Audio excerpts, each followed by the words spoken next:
Hello, awesome entrepreneur. It's Tash Corbin here, and welcome to another episode of the Heart-Centered Business Podcast. This is episode number 363, which means you can find all the relevant links and the show notes for today's episode over at tashcorbin.com/363.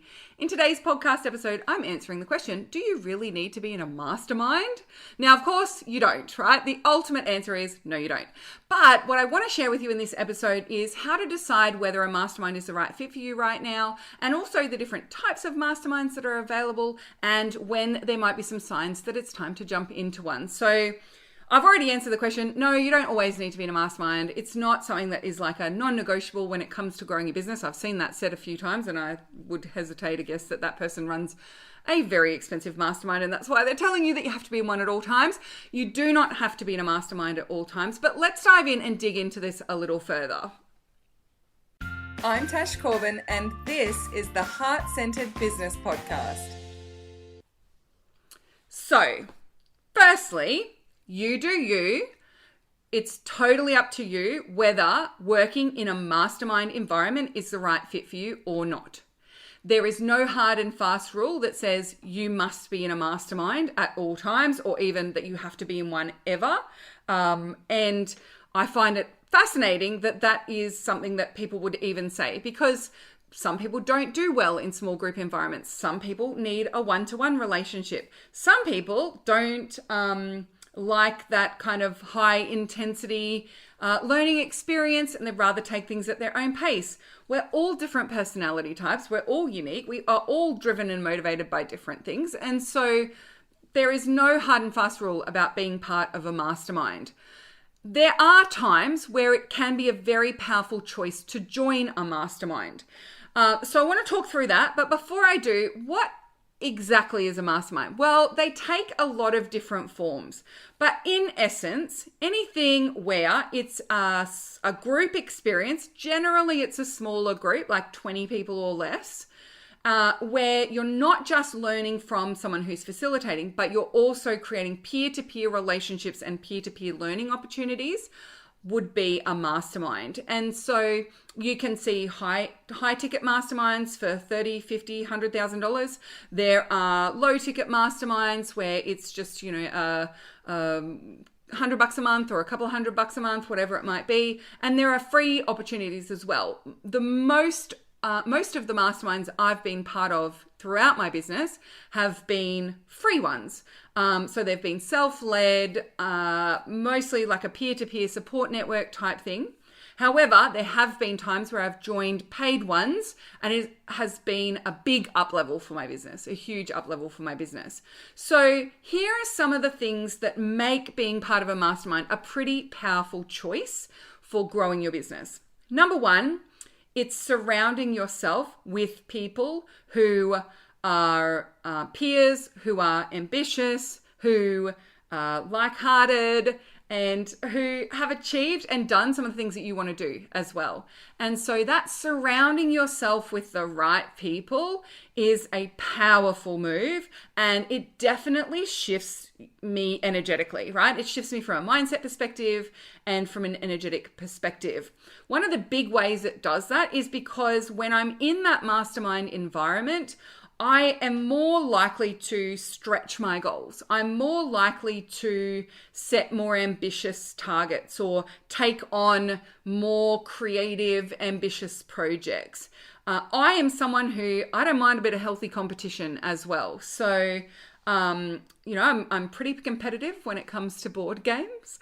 And I love that sense of we've got that competitive spirit going on. So when I'm in a mastermind, for example, and someone has 1,500 people signed up to their webinar, all of a sudden that becomes possible for me as well. I think, I've been aiming for 1,000 people in my webinars all this time. Gosh, 1,500 is a bit of a stretch. I'm going to go for that too. Yeah. So it's even just like being around people setting larger goals or with higher standards or bigger expectations in their business. It plants that seed of, well, that might be possible for me as well. And so it's really powerful to create that next level of stretch and momentum. I attended a masterminding retreat last year. And as part of that, there were conversations about big investments, like investing in things that took, 6 figures kind of thing to get investing in. And it was fascinating to me that I just felt like, oh yeah, okay. And I had never ever thought of investing at that scale before. And it was simply the fact that they were having a conversation about it that got me thinking about that conversation as well, and talking about where the money goes in investments is supporting the types of movements and changes that we want to see in the world and what we want to see funded in the world. It was a really powerful conversation. And as part of that, actually, the person running the session said, like, we're all the kinds of people who are capable of creating and launching a program that makes $1 million in a year or two. And I just was like, oh, okay. I didn't necessarily think that about myself at that particular point in time. But as soon as that person said it about me, I did. I was like, yeah, I am one of those people, actually. That's definitely available to me. So it really does create that stretch. And that leads me into the next powerful thing that comes from masterminds. And that is that other people see you a certain way, and then you can start seeing yourself that way as well. Sometimes we need to borrow other people's faith in us before we have it for ourselves. But just like the fact that you're in the room with these fancy people. I remember in probably my second or third year of business, I was in a mastermind, and one of the people in the mastermind, she always flew business class. That was one of the things that she had. And she just said to me sort of off the cuff, oh, well, you're 6'2", Tash. You would be flying business class all the time already, wouldn't you? And I, like, at that point in time, I was mostly flying business class. It was mostly through points or bidding to upgrade. I wouldn't at that time pay for a business class ticket. But I was like, yeah, actually, I do mostly fly business class. But it was just that beautiful reflection of like seeing me as the kind of person who that's just what I do. And that might be a really frivolous example, but it happens in hundreds and hundreds of tiny little ways. So you're seen as the kind of person who will invest in growing their team. You're seen as the kind of person who's committed to their business. You're seen as the kind of person who invests ethically in causes that they're passionate about, right? So whenever you join one of those masterminds, whenever you step into that space, there is this sense of being seen differently. And when you're seen differently, you believe new things about yourself. And I think that's really powerful and can be underestimated sometimes as well. I think also with that being seen piece, it leads me into the next thing, which is about visibility.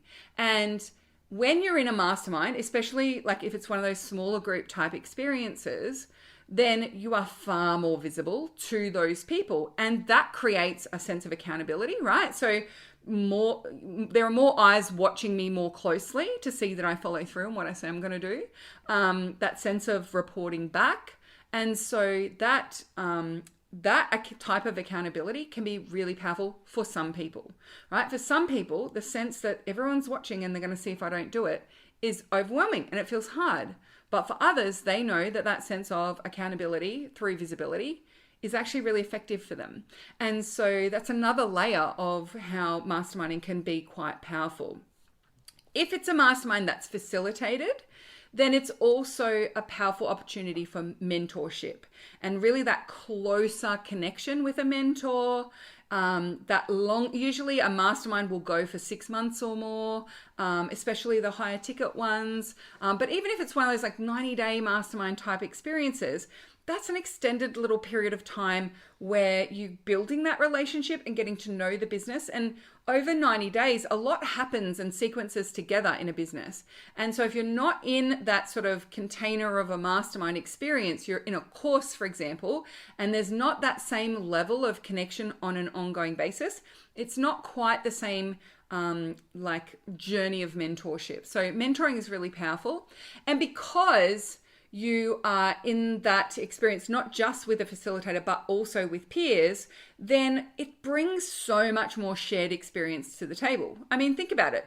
You could work with me one-on-one. Well, it's my experience that you're getting access to. But if you come and join my mastermind, where I'm bringing together a bunch of people who are at similar stages of business, who are ambitious, who are in the heart-centered space, then all of a sudden there's dozens of people that you can tap into, right? Like there's a whole extra network There's more shared experience. There's more knowledge. There's more recommendations. Like one of the biggest benefits I have got out of the masterminds I've been part of is saying, I need a VA who can do XYZ. Anyone got any recommendations? I get a recommendation. That person does a really good job.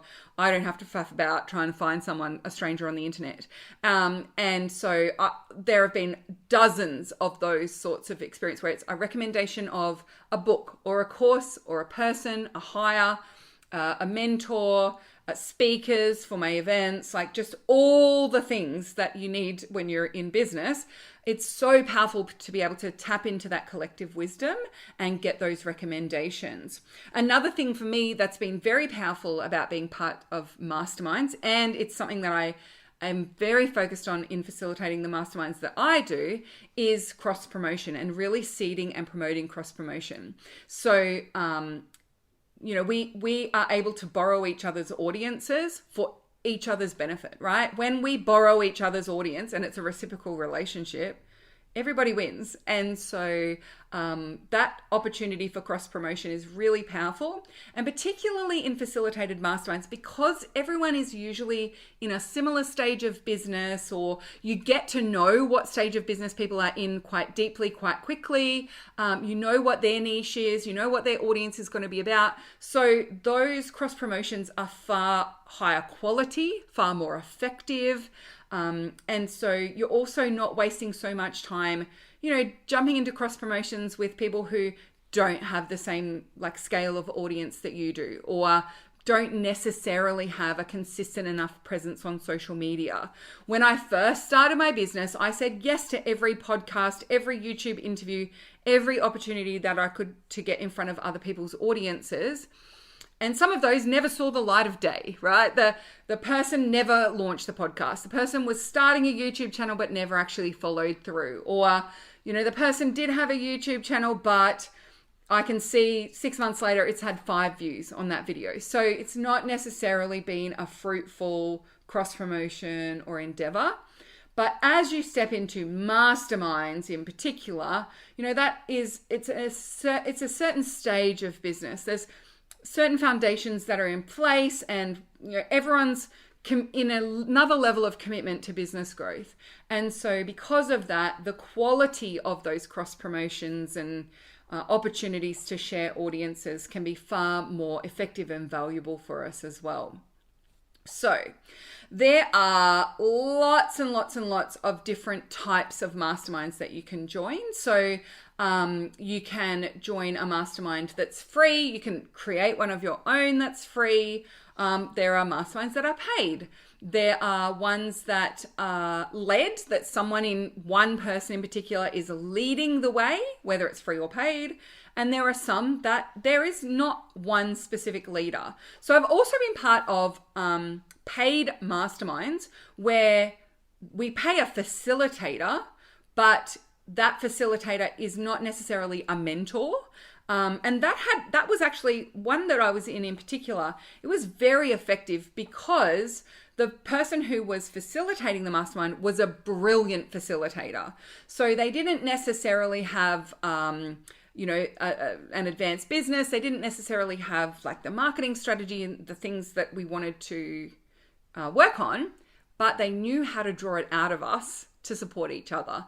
And so that was a very powerful mastermind experience for me, actually. And it was brilliant for me because I had the business strategy and the business experience at that point in time. I was very savvy with social media and marketing, those sorts of things.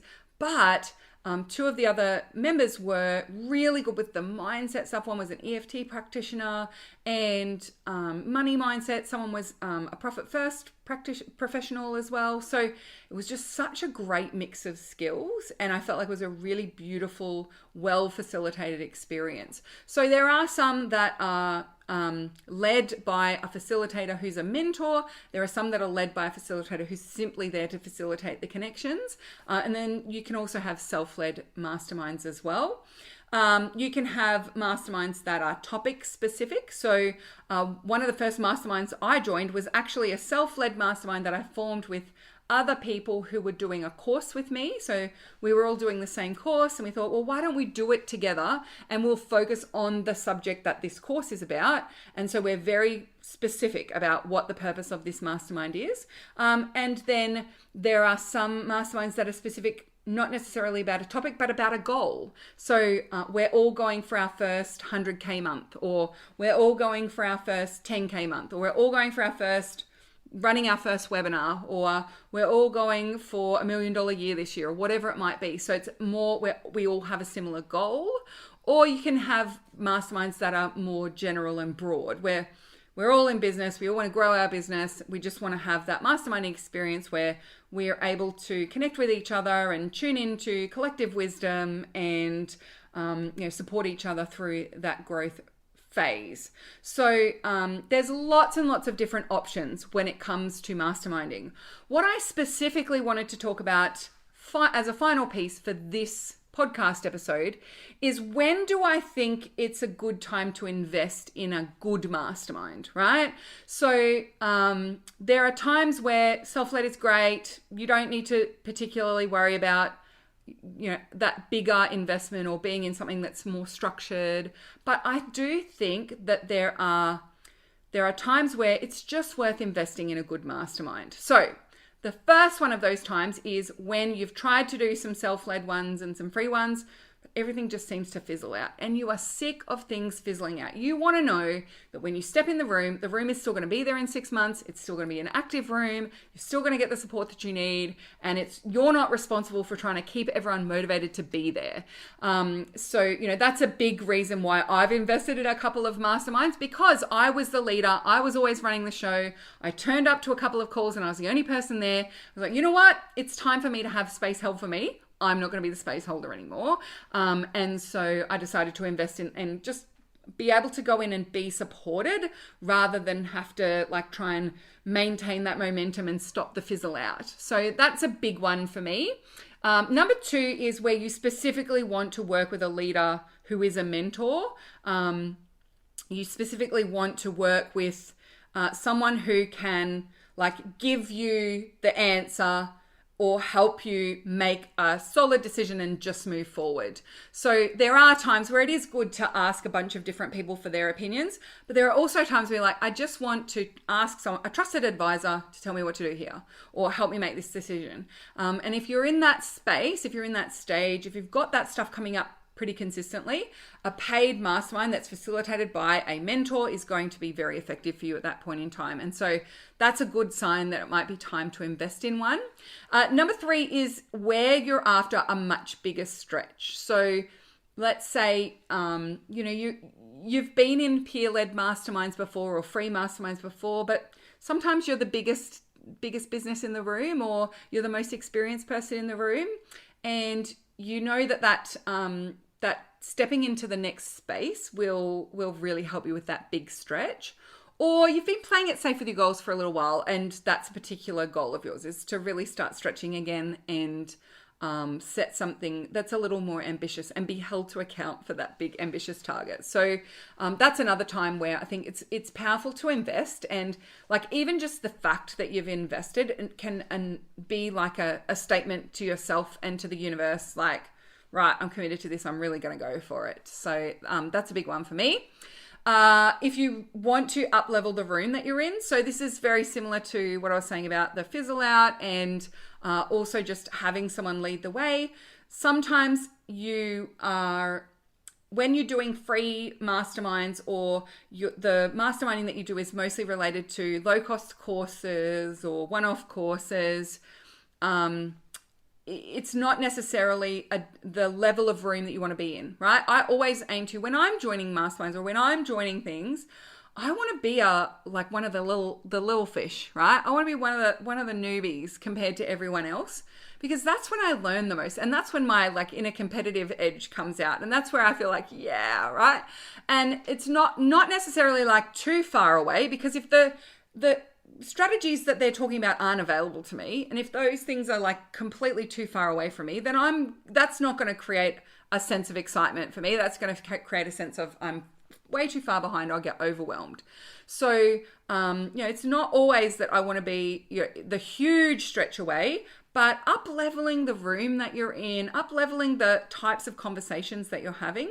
I facilitated a mastermind a couple of years ago, and one of the pieces of feedback that I got was like, it was such a relief. This person who had joined, it was the first time they'd ever been part of a program where no one was like, am I cut out to be a business owner, right? That conversation was done and dusted. In fact, our conversations in the mastermind were, we are completely unemployable now. There is no way I'm ever going back to having a job.